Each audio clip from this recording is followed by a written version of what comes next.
Quiero presentar a mi invitado de esta tarde que nos viene de ese país que tanto queremos y que yo sé que nos están viendo muchísima gente en este momento, mi querida Colombia, el padre Carlos Yepes. Padre Carlos, gracias por estar finalmente aquí en Nuestra Fe en Vivo. Con todo cariño, Pepe, pues una alegría muy grande y aprovechar para decir que ni tú mismo eres consciente de la sintonía que tiene un programa como estos en muchas personas, miles de personas que tal vez nunca vamos a conocer, pero que han alimentado su fe, entre ellas yo, que nos hemos nutrido espiritualmente a partir del testimonio de tantos personajes que han pasado, de manera que qué bonito por el trabajo que realizas como comunicador católico en un canal tan importante como EWTN.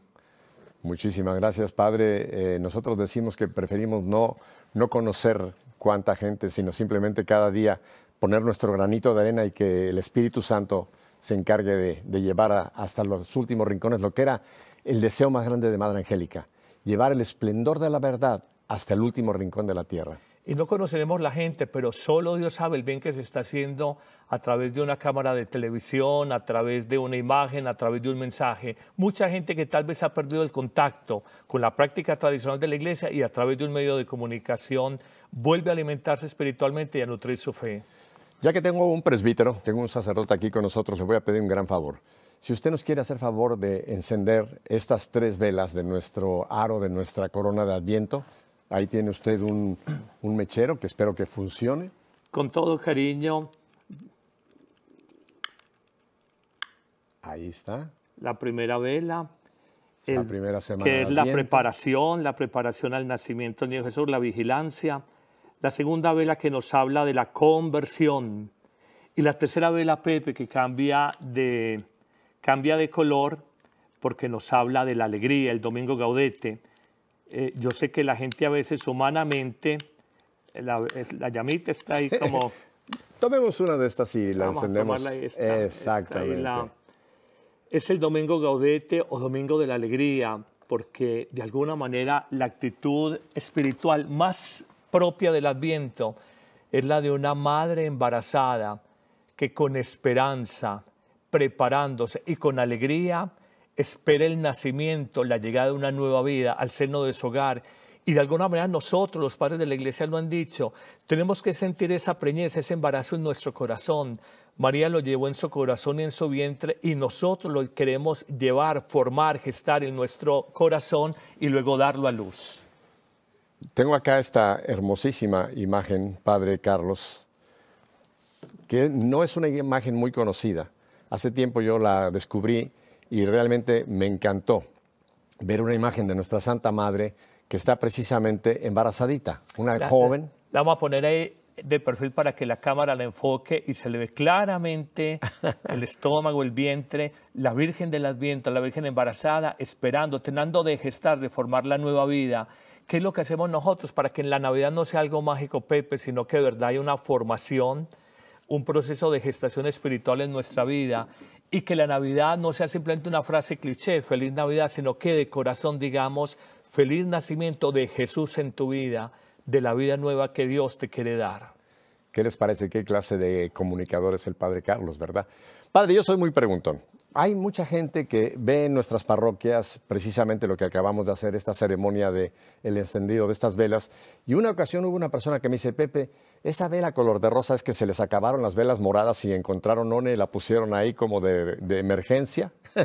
No, y es precisamente en el tercer domingo del tiempo de Adviento que precisamente empieza con alégrense, gaudete. Empieza, si no tengo entendido, el Salmo responsorial, ¿lo es? Tanto la Cuaresma, que es preparación a Pascua, como el Adviento, que es preparación a Navidad, tiene un acento penitencial como de preparación, de vigilancia, pero se interrumpe un poquito ese acento, ese tema de preparación, vigilancia, cesis, para celebrar la alegría de la vida que nos llega. Si nos damos cuenta, todas las velas están en color morado, que es también el color de Cuaresma, preparación a Pascua, y aquí de alguna manera nos abrimos al misterio de la vida y decimos, con gozo esperamos la llegada del Señor, que decimos son las grandes alegrías de la vida. El ser humano a veces busca sus grandes alegrías en temas muy del mundo, comer, dormir, viajar, pasear, hacer ejercicio. ¿Le añado uno más? Sí. Hay mucha gente que en estos días, en lugar de estar en este gozo del Señor, está en el gozo de las compras, ¿Ya? metiéndole al plástico. Así Y es. después en enero van a tener el dolor de dolor de cabeza de cabeza. ver cómo pagan todo ese gozo que pensaron que le metieron Que se tomen gastando. aspirina, pero no les va a servir. No, porque hay que pagar la cuenta, no se paga con la aspirina. Así que ese gozo no es el gozo del mundo, Padre. El gozo de Dios, Pepe, es el gozo de las alegrías interiores, las alegrías profundas. Amar, dar, compartir, servir, perdonar, orar. Ahí tocó usted uno que creo que es importantísimo, Padre, perdonar. ¿No cree usted que una buena preparación, Padre Carlos, para estos días que ya tenemos delante, la llegada del 25, en que vamos a gozarnos nuevamente de recordar que el Verbo se hizo carne, que pudiéramos en estos días hacer un poco de examen de conciencia y ver con quién yo me puedo reconciliar? Me viene ese texto de la Escritura, cuando vas a presentar tu ofrenda al altar, si sabes que alguien tiene contra ti, deja tu ofrenda, ve y arréglate y luego vuelve. ¿No sería el mejor regalo que le pudiéramos presentar a Jesús un corazón sin rencor, sin odios, sin remordimiento, un corazón que haya perdonado? Tú, Pepe, eres muy catequético, siempre lo he visto en estos programas que haces de Nuestra Fe en Vivo y tocas un tema muy existencial. A veces le ponemos mucho el acento a las formas, a lo externo, a la decoración en el tema del Adviento y de la Navidad, pero olvidamos que es sobre todo una experiencia de Dios en la vida, pasando por nuestra vida y transformándonos. Y uno descubre en muchas personas, en el seno de sus familias o con seres entrañablemente queridos, que hay rupturas. Lo que tú tocas es medular, digamos, de la experiencia de Navidad. Si no hay resentimientos, si no hay rencores, es muy difícil vivir Navidad. O sea, podemos tener pesebres preciosos de colección. No, y flores y arbolitos y luces y todas las decoraciones, pero eso va a quedar meramente como, Así es, Pepe, como una máscara afuera. Si Dios perdón, Dios reconciliación en la figura de un bebecito, no nace en el corazón, quizás nuestra Navidad fue pobre. Y a veces, pues de pronto nos enredamos o nos evadimos en compras, en productos, en cosas, pero yo creo que es como en la madurez de la fe irle apuntando a lo que es medular, a lo que es esencial. El peor negocio de la vida, Pepe, es guardar unos resentimientos. Se enferma uno, pierde la paz del corazón y pierde la alegría de vivir. Padre, es que pienso yo que para que el Señor derrame su gozo, su amor en nuestro corazón, hay que vaciarlo de lo que no puede permitir el gozo, que es el rencor, el odio, esos sentimientos en contra de alguien. No podemos ser felices, Padre. Yo no creo que pueda haber una auténtica felicidad mientras no le permitamos a Dios que nos sane. Y esto tenemos que dar el primer paso, ¿no? ¿Qué decimos cuando rezamos el Padre Nuestro? Fíjese, perdona nuestras deudas como nosotros perdonamos. Ese es un boomerang, Padre. Así es, así es.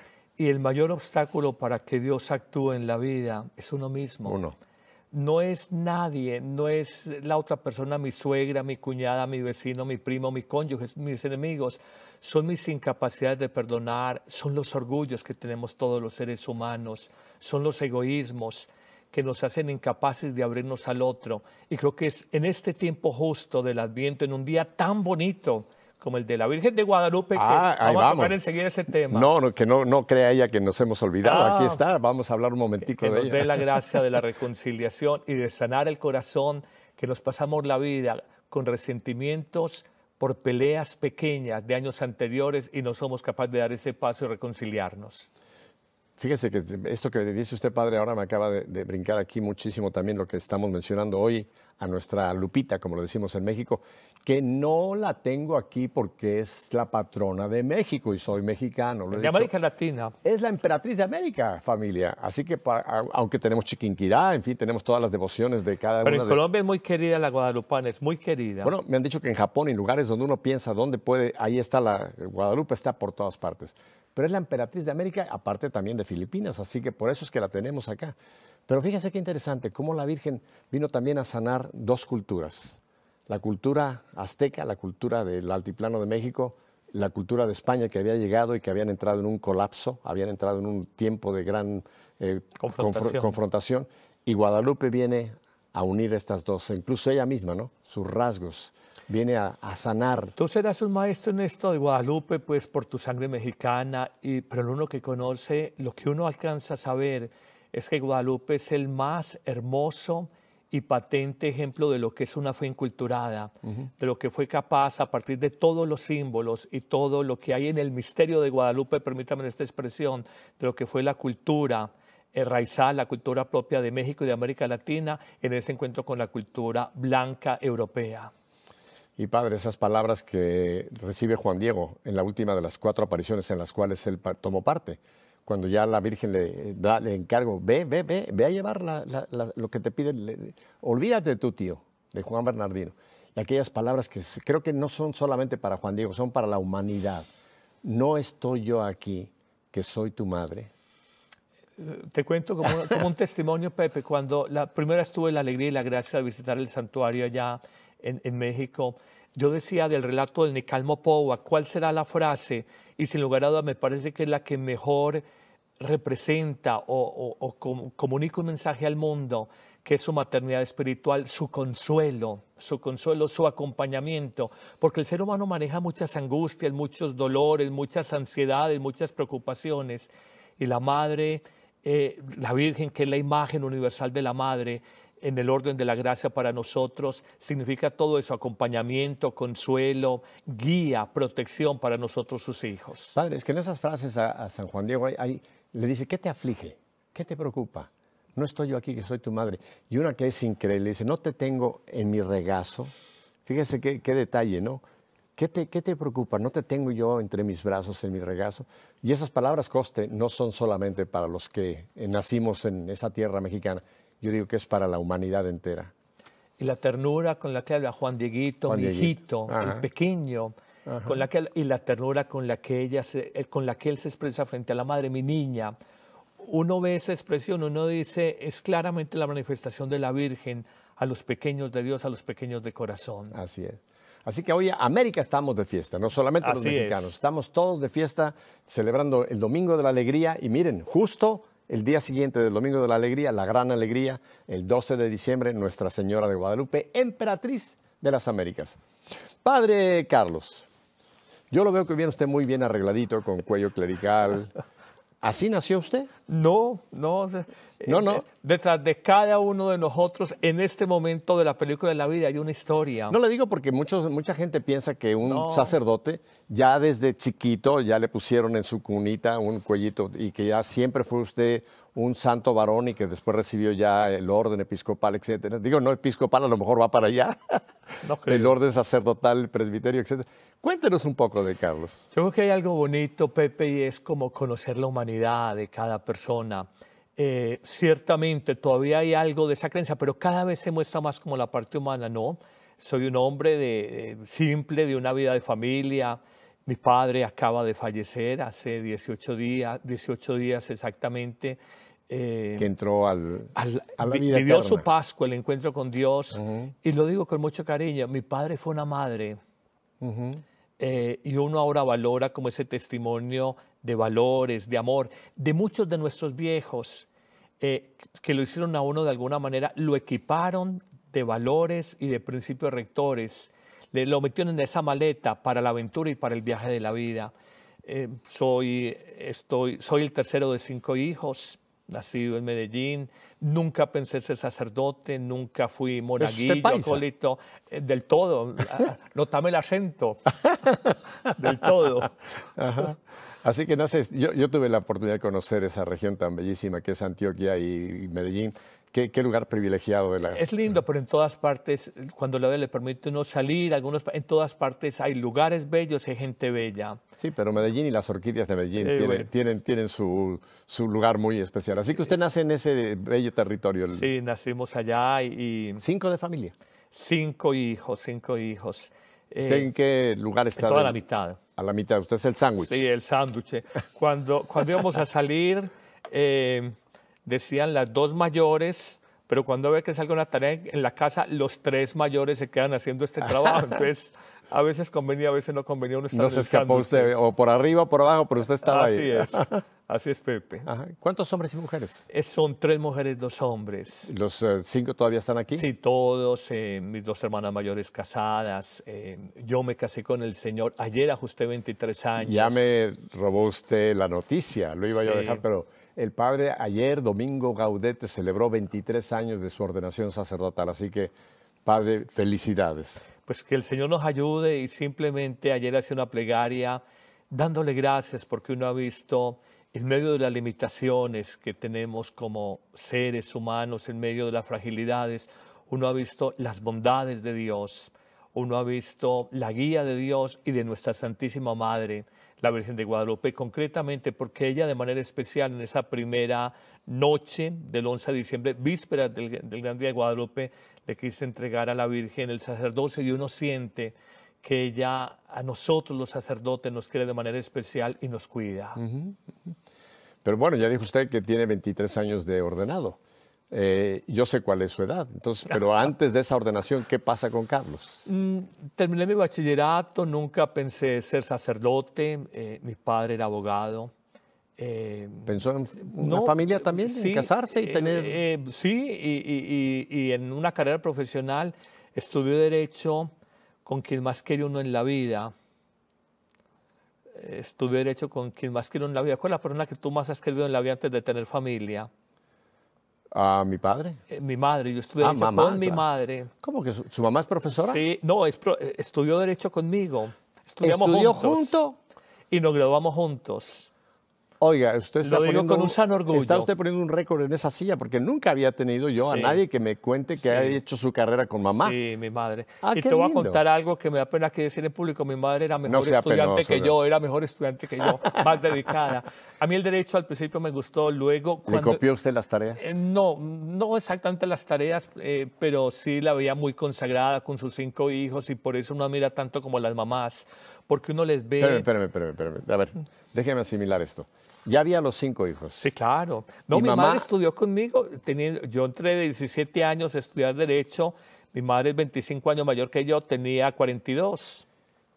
Y ya los 5 hijos estaban. El esposo, Claro. 5 hijos, la casa, todo esto. Y aparte decide ella Estudiando. estudiar. Oye, qué mujer más Y muy admirable. buena estudiante, muy dedicada. Uno lo dice con un sano orgullo y por eso yo pienso que las madres que son tan entregadas, tan consagradas, yo pienso que el cielo, Pepe, va a estar lleno de mamás. Eso es totalmente de acuerdo con usted, padre Carlos. Oiga, pero qué interesante. Entonces usted salía de casa y le decía, mamá, vámonos a la universidad. Pues tuvimos alguna clase, recuerdo psicología criminal, ya me quedó el puesto y me decían para mi hijo, y dijo, te una recogida, digo, no, es que yo estudié acá, entonces al principio fue la sensación, luego se volvió rutina, parte del paisaje, pero fue bonito y sobre todo el testimonio de una mujer emprendedora, de una mujer entregada a sus hijos y siempre muy responsable y muy esforzada en su carrera, de manera que yo lo hago como un sano homenaje, lo digo, Claro. con sencillez como un sano homenaje a las mamás que en muchos países de América Latina trabajan, a veces estudian en la noche y tienen tiempo para atender a sus hijos y uno dice, ¿cómo hacen? El cerebro de la mujer es multifuncional y de verdad que son almas en nuestros hogares. ¿Su mami todavía está con nosotros o ya está con No, papá? está aquí. ¿Está aquí? Está acá todavía. ¿Cómo se llama su mami? Teresita.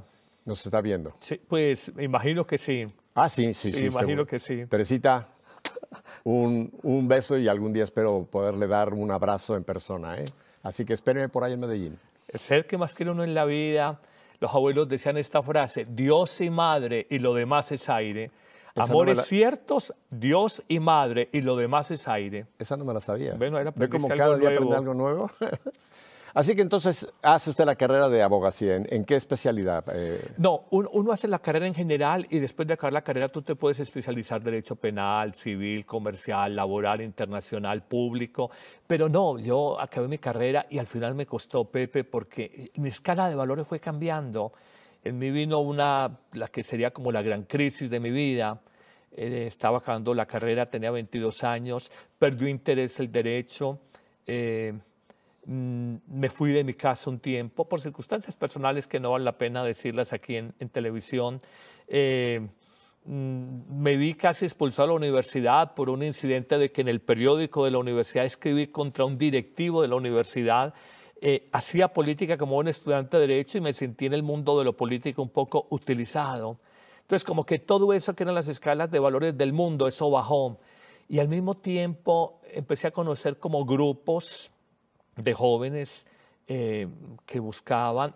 La primera vez que me invitó me dijeron, mira, hay este grupo, Encuentros de Promoción Juvenil, una parroquia en Medellín, Santa Gema, pero me dijeron, ve, que allá forman líderes, lo busqué por eso, pero mi Dios se mete con la de uno y se sale con la de él, se sale con la de él, y de ahí empezó como una espinita, que luego concluiría, para resumirlo, con la venida de un gigante a nuestro país. Antes que lleguemos al gigante, déjeme ir a esa crisis que usted menciona, porque quizá, padre, hay mucha gente que está pasando como llaman, una noche oscura, ¿no? En esa crisis, ¿usted continuaba, digamos, yendo a misa o también tuvo usted una crisis espiritual en ese momento? Pepe, nadie quiere vivir crisis en la vida, pero uno descubre que las crisis son las grandes oportunidades Claro. para uno crecer espiritualmente. A la gente que nos ve les digo, quizás de una crisis, cuando uno se desacomoda y uno deja de mirar sus seguridades humanas, seguridades afectivas, seguridades materiales o económicas, seguridades de conocimiento, de formación profesional, seguridades de imagen. Cuando uno deja de mirar horizontalmente, aprende a mirar verticalmente y forma la cruz. Bueno, ese es en el mejor de los casos, padre, pero usted sabe bien, como sacerdote, 23 años, usted ha confesado a muchísima gente. Quizá hay mucha gente que cuando viene la crisis se pelea con Dios. Pero es una inmadurez, Pepe, y uno descubre algo. La gente cuando va palo arriba, no sé si me entienden esta expresión, Sí, cuando sí. va con éxito, Así sí. yo soy el que lo puedo todo, yo soy capaz de vertical, todo, sí. esto es mérito mío. Cuando va palo abajo, cuando hay dificultades, cuando hay angustias, cuando hay preocupaciones profundas, uno, Dios, ayúdame, Dios, ayúdame. Créeme que es más la gente que conozco que en una crisis de pronto busca a Dios. Si uno se pelea con Dios, no sé qué imagen tenga de Dios, de pronto es un Dios tapahuecos o un Dios que quieres manipular y hacerle el tamaño de tu bolsillo. Pero cuando dice, ¿y por qué Dios permite esto? No, es que después de la vida, el don más grande que te da es la libertad. Y la libertad podemos ser justos o injustos, dar la vida o quitarla, hacer el bien o el mal, pero no es Dios, nos da la libertad. Y en esa libertad nos podemos lastimar, pero ahí también podemos encontrar maravillosas experiencias de descubrir que nadie ha viajado al mundo del dolor, de la cruz, y no ha salido del transformado. Vaya frase que usted acaba de articular ahí, padre. Esa famosa frase de Pablo, cuando él dice, cuando soy débil. Entonces soy fuerte. La fuerza de Dios se perfecciona en mi debilidad. Pero es entonces en ese momento, cuando estamos en esa quiebra, en esa oscuridad, cuando sí, como ustedes sintonizamos, en lugar de pelearnos con Dios, porque mucha gente dice, pero ¿por qué a mí esto? ¿Por qué a mí esto? Si yo todos los domingos doy un peso en la limosna, ¿por qué? Creo que esa pregunta nunca vamos a tener respuesta, padre. Creo que la pregunta sería más bien, ¿para qué? ¿No cree usted? Sí, indiscutiblemente. Y a veces pienso, y se lo digo a la gente, a veces mientras más crucificados, más amados por Dios. Ajá. No podemos temer la cruz. Hoy la gente le escandaliza cualquier expresión de dolor y la gente quiere tener una pastilla. Me duele el corazón, me duele la cabeza, me duele el estómago. Y como me duele el alma y no hay pastilla para el dolor de alma, a veces buscamos las formas de autoaniquilación. La eutanasia claramente, más allá de todo el tema legal y más allá de todo el tema moral, es un tema de crisis y de incapacidad de fe, porque nos queremos autoaniquilar cuando no manejamos el sufrimiento en la vida. O la separación matrimonial, acabo con esto porque no sé manejar el sufrimiento. Y hay que mirar que en el sufrimiento siempre hay una oportunidad para crecer, para madurar, para acercarnos a Dios y de alguna manera encontrar en el sufrimiento un sentido redentor de la vida personal y la vida de los demás. O sea que usted pasó, y si vamos a la vida de muchos santos, encontramos esta misma situación. Una persona que queremos muchísimo, que hace ya tiempo la admira la humanidad, Madre Teresa de Calcuta. Ahora hemos encontrado en sus escritos y en sus biografías que ella tuvo Santa Teresa de Jesús, bueno, etcétera. ¿Quién? Pepe, muéstrame un santo que no haya tenido momentos de oscuridad, y es quizás cuando uno más crece. De manera que no temamos eso, no nos escandalicemos. Pablo lo decía, es locura para los judíos, necedad para los sabios griegos, pero es fuerza de Dios, sabiduría de Dios y poder de Dios, la cruz. Mire, padre, ahí enfrente usted tiene la cámara. Yo estoy seguro que en este momento hay gente que está con nosotros, ya sea aquí o por Radio Católica Mundial, que está en un tiempo de crisis fuerte. Dele usted 2 palabras de orientación a quien en este momento está en un tormento, en una crisis, que no ve salida.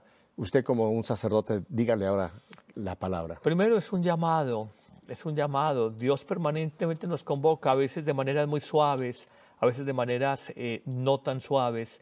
Y segundo, lo voy a decir, y yo no sé si estás en tu casa sentado, estás preparando alimentos, estás de pie, no sé cómo estás, pero te voy a decir algo y te lo digo de corazón. En los sufrimientos, en las pruebas de la vida, especialmente está el amor de Dios. Si en la cruz no estuviera el amor de Dios, Cristo crucificado en el Calvario hubiera sido abandonado por el Padre, pero no fue abandonado, fue especialmente escuchado, socorrido y amado.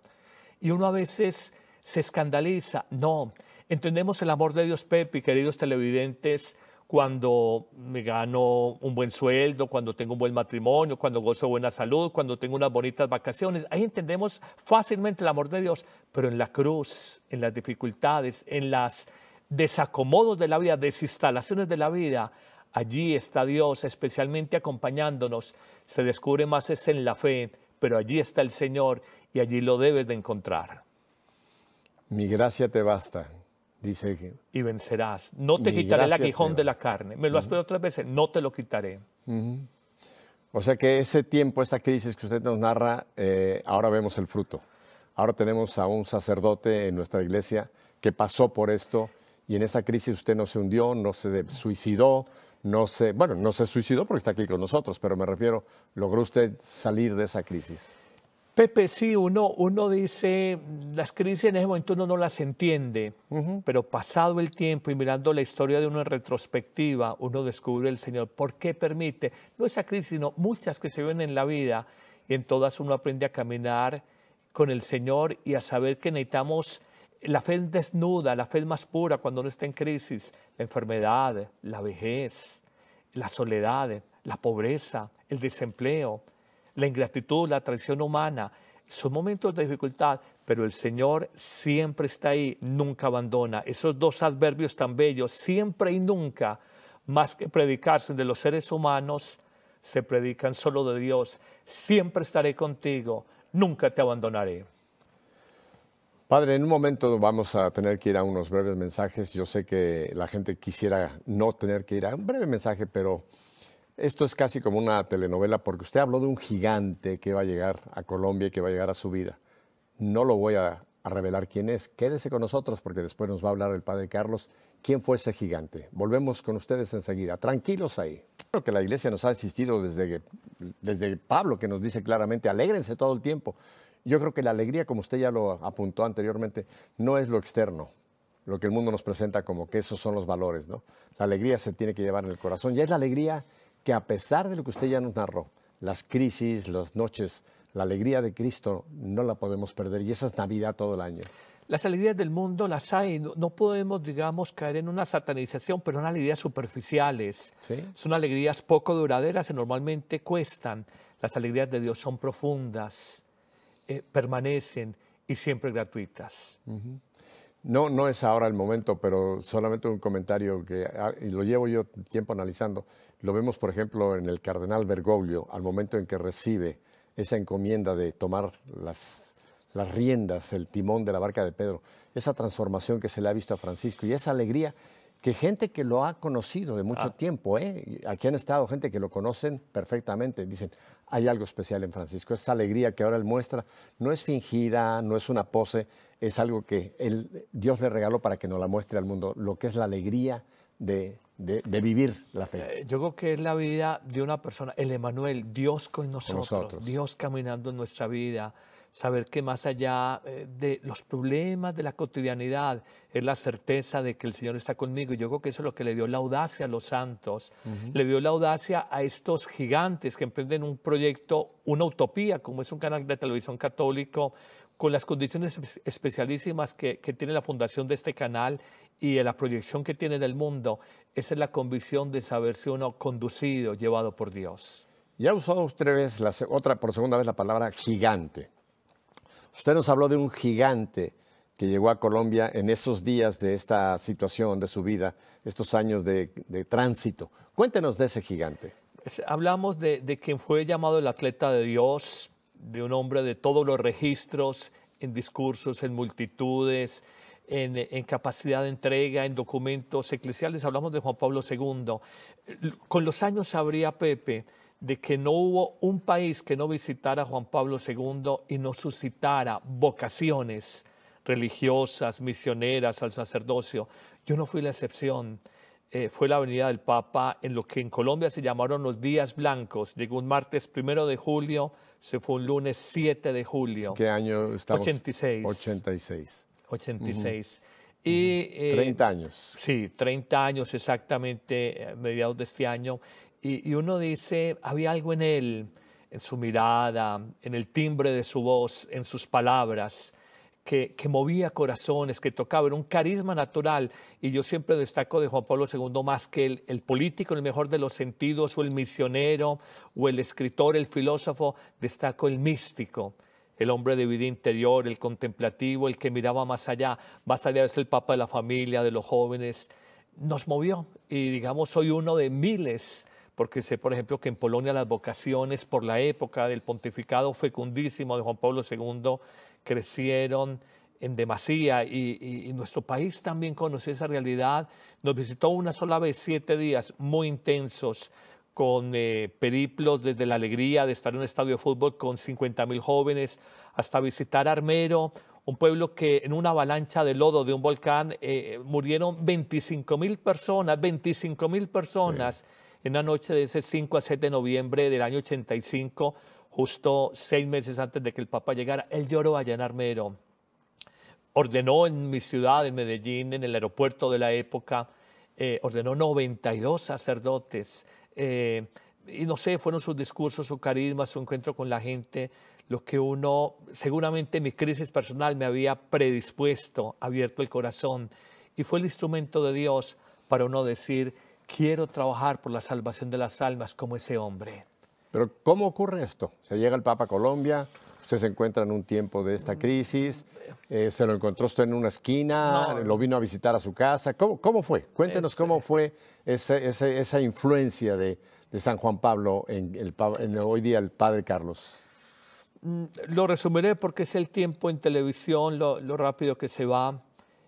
Simplemente de mi crisis interior, de decir el derecho no es lo que yo quiero en la vida, de empezar un acercamiento progresivo a través de un grupo juvenil donde me invitan a participar de los eventos del Papa porque manejábamos un periódico en la universidad y nos daban pues pases gratuitos para acceder al Papa. Nos fuimos a Bogotá, lo que nunca he hecho en el Estadio de Medellín, lo hicimos en el Estadio de Bogotá hace 30 años, montamos en el techo del estadio, colgamos estas vallas gigantes, totus tus, ergo sum, soy todo tuyo, hablando su lema pontificio dedicado a la Virgen. Lole, que la expresión cariñosa que le decían de niño, y vi esa efervescencia de los jóvenes en el campín, luego vi sus lágrimas, vi su espíritu misionero. Nos habían preparado con una vigilia de oración frente a Jesús Eucaristía, y yo sentí en mi crisis, en esa vigilia que tuvimos en Bogotá, que Dios me iba a hablar, que me iba a dar una luz. No entraré a detallar la vigilia porque sé que estoy extendido, pero claramente el último día cuando yo salía Juan Pablo II de Colombia, recuerdo que estaba en mi casa frente a un pequeño televisor en la pieza de la habitación de mi abuelo y empecé a llorar. Empecé a llorar, a llorar, a llorar. Me encerré porque no, hombre, no de llorar frente a la gente y todo este tema. Tenía 22 años, uno no puede mostrar debilidad, toda esa cuestión cultural que a veces manejamos. Y sentía en esas lágrimas dos sentimientos, o experimentaba dos sentimientos. Tristeza, ¿qué he hecho de mi vida? No sé, con el derecho, con los valores del mundo, un éxito económico, un éxito político, pero también había una alegría porque empezaba a descubrir y empezaba a caminar hace 30 años de lo que era una nueva vida, una vida distinta. Cómo había hambre de Dios en la gente, cómo las almas buscaban. Colombia tenía en ese momento, hoy somos 50 millones, pero en ese momento hace 30 años eran 22 millones. Y recuerdo que la prensa decía, Juan Pablo II, en una semana, la Semana Blanca, su túnica blanca, sacó 11 millones de colombianos, la mitad. Yo recuerdo que para ir al aeropuerto, que luego sería Aeroparque Juan Pablo II, caminamos 15 cuadras, Medellín, la segunda ciudad de Colombia, estaba infartada, el servicio de bus estaba cortado porque era locura, reunimos 800.000 personas en una ciudad pues, que tendría que 1.300.000, venía la gente de los pueblos, todo el mundo a ver ese gigante de Dios ese mensajero del cielo, ese enamorado de Jesús, de la Virgen, ese apasionado, ese apóstol que colocó justo el Señor en un momento de transición del siglo XX al siglo XXI en la iglesia. Y eso me marcó. No voy a decir una voz extraña, no voy a decir nada de esto. Es simplemente en lágrimas uno siente mi vida la debo de reorientar. Y fue el principio de un cambio. 30 años desde eso. Hay luchas, hay debilidades, Pepe, en la vida de todo ser humano. ¿Para qué se va a presentar uno aquí en televisión y decir que uno es un santo? No, hay debilidades, pero hay una búsqueda sincera de Dios, hay una búsqueda sincera de evangelizar, hay una búsqueda sincera de calmar el hambre espiritual, que tal vez es el hambre más terrible que yo veo. Yo veo que los gobiernos hablan mucho de hambre material, de hambre física, y la hay, pero el hambre de Dios, inclusive en estas sociedades opulentas, Oh, sí. es muy grande. Y son pocos los obreros que trabajan en la mies. Y digamos, esa especie de cuestionamiento en la cual usted llevó su vida, se presentó la idea del sacerdocio. Sí, yo recuerdo, o sea, lo diré ese 7 de julio, recuerdo lunes, papá ya salía, y por primera vez en mi vida se clavó la idea, quiero ser sacerdote.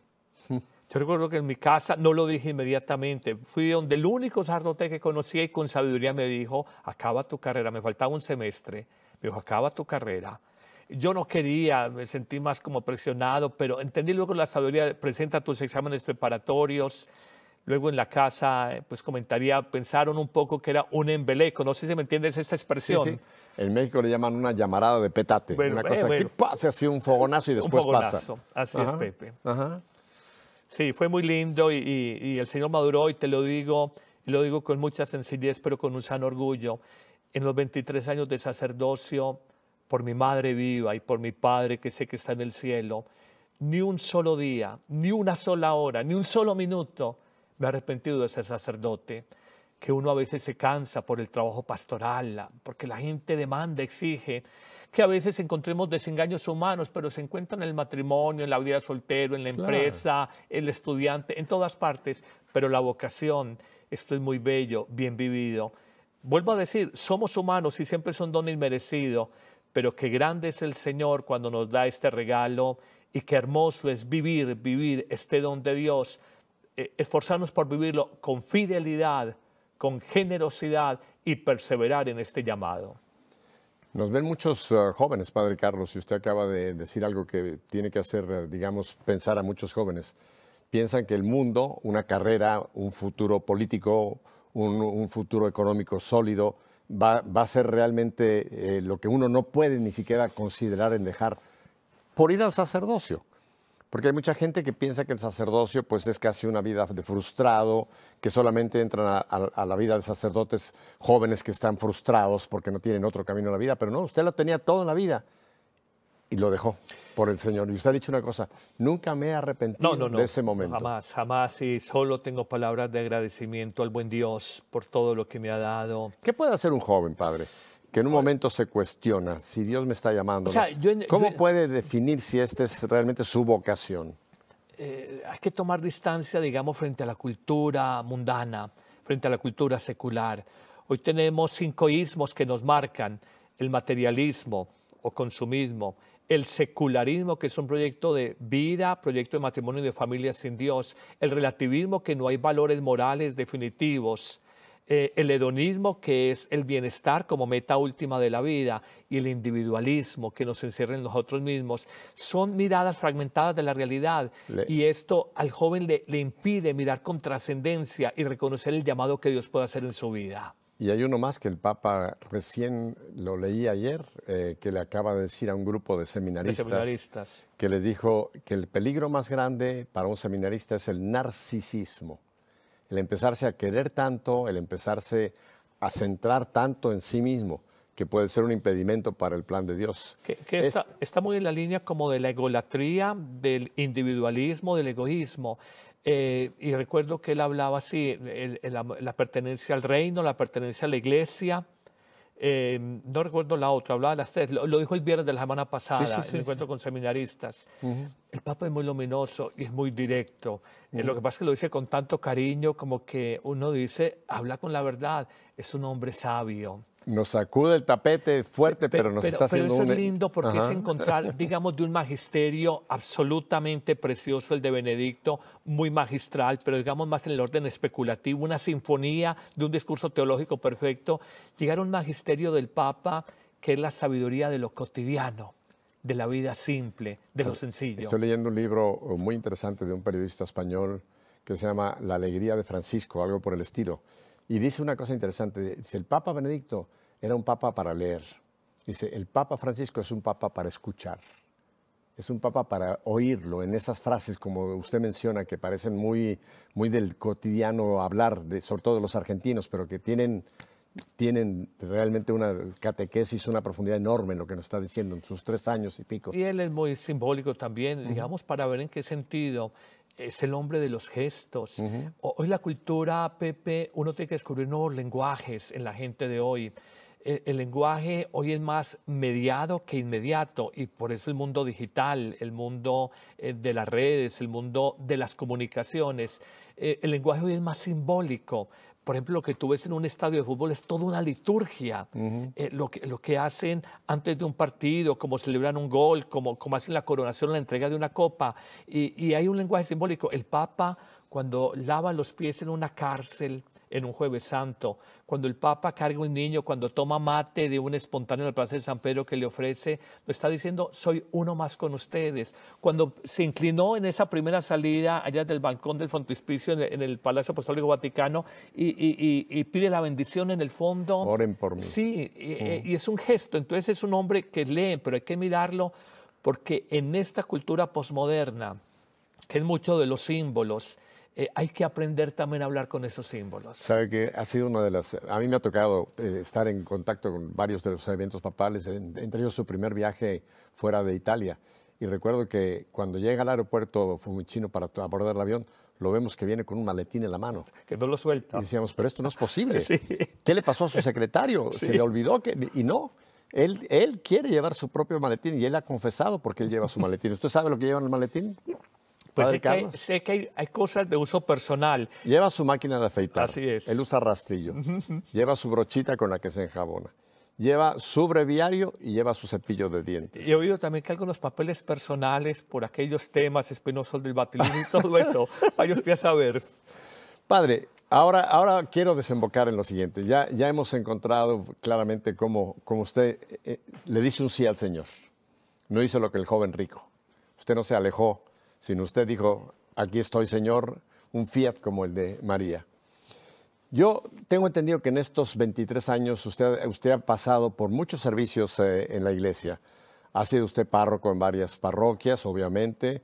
Ha estado usted trabajando en la Conferencia Episcopal Colombiana, en la Oficina de Medios de Comunicación. En fin, usted ha sido un sacerdote que ha tenido muchas facetas de trabajar.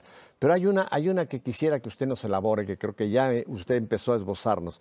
Usted está actualmente envuelto en una comunicaciones que se llama amén. La palabra amén, yo tengo entendido que significa estoy de acuerdo, pero creo que usted al amén de este ministerio o esta proyección le ha dado otra razón a esas 4 letras, A-M-E-N. ¿Estoy Sí. de acuerdo? El amén es el estoy de acuerdo y es decirle un sí a Dios. Ajá. Es decirle un sí a Dios, pero a partir del amén construimos una frase A, apostolado, M, en los medios, E, evangelización, N, nueva. Se ha constituido una fundación hace 6 años y medio, apostolado en los medios para una evangelización nueva. Que Entonces, tiene decirle mucho que sí ver a- con Juan Pablo, porque estamos hablando de cuando él nos mencionó la nueva evangelización, que mucha gente dijo, ¿de qué habla este hombre? desde la- Nueva en su ardor, nueva en sus métodos, nueva en su expresión. Nuestra expresión desde Santo Domingo en el año 92, pero también él ha hablado mucho de evangelizar el continente digital. Es el magisterio, digamos, desde Juan Pablo II, con mucha fuerza. Bueno, también desde documentos del Concilio Vaticano II, pero con mucha fuerza desde Juan Pablo II, luego Benedicto y también de alguna manera el Papa Francisco. Y es que hoy la gente tiene nuevos lenguajes, hoy la gente tiene nuevas sensibilidades. Digamos, hay sensibilidades ecológicas, hay sensibilidades por la libertad, la justicia, los derechos humanos, y hay que aprender a leer al hombre de hoy. Hoy se habla mucho de los millennials, aquellas personas que al año 2000 tenían 18 años, a estas alturas tendrán 34, y es una cultura fundamentalmente digital, que no aprende por procesos de racionalización como aprendimos nosotros, la lectura, análisis, síntesis, comprensión de textos, sino por evocación, que es la combinación inteligente de imágenes. Y son personas que fundamentalmente a través de un celular, de una tableta, de un computador, de la misma televisión, están recibiendo permanentemente información. Hay que conocer esos nuevos lenguajes, esa nueva sensibilidad, esas nuevas formas de comprender la vida, esas nuevas angustias del hombre de hoy. Y cuando esta experiencia, que es muy sencilla, es un grupo de jóvenes, todos especializados en temas de comunicación, un promedio de edad de los 30 años, trabajan 6 personas con nosotros, y uno ve esta realidad, uno dice, es hacer un intento de forma creativa de llegar a personas que se han alejado de las prácticas sacramentales tradicionales, que han hecho a veces ni siquiera rupturas con la iglesia, sino han tomado distancia por los afanes de la vida. Entonces, ¿cómo llegar a través de un WhatsApp? ¿Cómo llegar a través de un canal dedicado en YouTube? ¿Cómo llegar a través de redes sociales como Facebook, Instagram, Twitter? ¿Cómo llegar a través de un mensaje corto, existencial, en un lenguaje existencial? Porque a veces en la iglesia nos quedamos mucho en un lenguaje especulativo, abstracto, racional. Y si algo nos ha enseñado este Papa, es esa fe con un sabor sapiencial. Y yo creo que la fe del futuro, frente a un hombre que tiene tanto cuestionamiento sobre cuál es el sentido de su vida, hay que expresarla de esa manera, de manera sapiencial. Y este es un esfuerzo que se hace a través de Amén o de las predicaciones en un canal donde hemos trabajado en Medellín por 16 años, Televid, un canal de televisión católico. ¿Está usted dispuesto a que nos quemen en leña verde? No. Lo voy a meter en un lío. Estamos todos en la viña del Señor. No soy de Pedro, de Pablo, de Apolo, somos todos del Señor. No, pero ¿verdad por qué le digo que si está dispuesto usted a que nos quemen en leña verde? Miren, nos están viendo ahora cardenales, obispos, sacerdotes, nos están viendo en este momento. Usted proyectó algo que creo que vale la pena volver a tocar. Hay que saber leer el momento en que estamos viviendo. Se lo quiero poner en este contexto, Padre Carlos, a ver si está usted de acuerdo conmigo. Creo que aquí nos tenemos que, en cierta forma, inculturizar el mensaje. El mensaje ese no cambia. La Virgen La Virgen es el modelo perfecto, Guadalupe. Así es. Pero el mensaje ese es intocable. Pero ahora, ¿cómo presentamos, cómo llegamos con el mensaje? Es donde creo que Amén nos está dando usted una claridad. Nada más le quiero comentar algo, a ver si está usted de acuerdo, porque el Papa Francisco, recién nombrado Papa, se reunió con su diócesis, la diócesis de Roma. Y en esa charla saca él y dice, ¿ustedes han oído la palabra cuando Jesús dice, yo soy el buen pastor que dejo la oveja y voy por las 99? Dejo las 99 y voy por la oveja que se ha perdido. Y en ese discurso dice el Papa, hoy día tendríamos que cambiar la matemática, porque hoy día tenemos una en el redil y 99 afuera.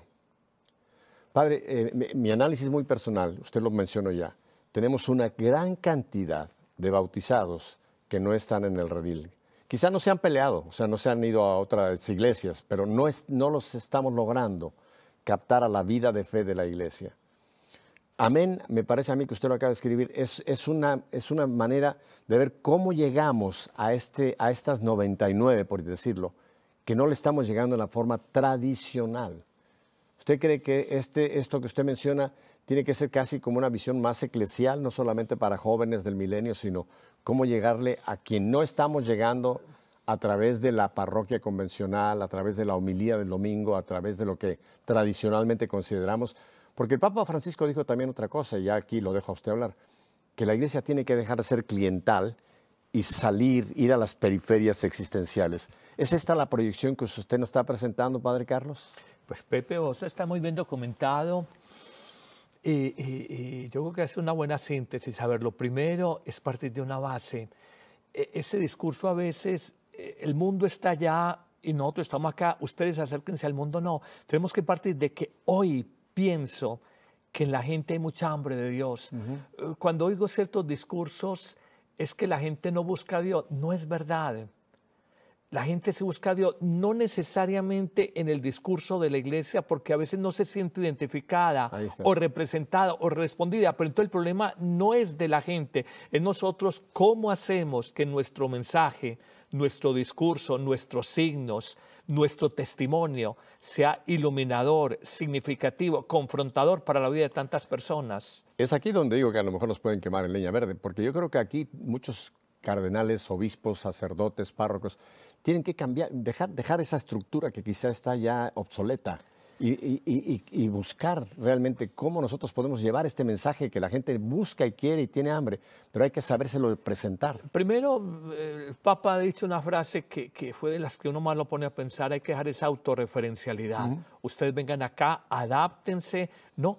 El mundo sigue caminando con nosotros o sin nosotros, pero si el Evangelio es una verdad, es un tesoro, si en Cristo y en sus discípulos somos luz del mundo, sal de la tierra, fermento en la masa, tenemos el mejor producto, a veces mal presentado, con una mala presentación, pero el mejor producto es a ese mundo lleno de hambre de Dios, de hambre de sentido para vivir, de hambre de amor, decirles, mire, este sabio, este hombre Dios Jesucristo pasó por el mundo y transformó la historia humana, y hoy cada vez mientras avanzo en mi sacerdocio más me doy cuenta de la sabiduría profunda del Evangelio y de lo que nos puede aportar al mundo de hoy.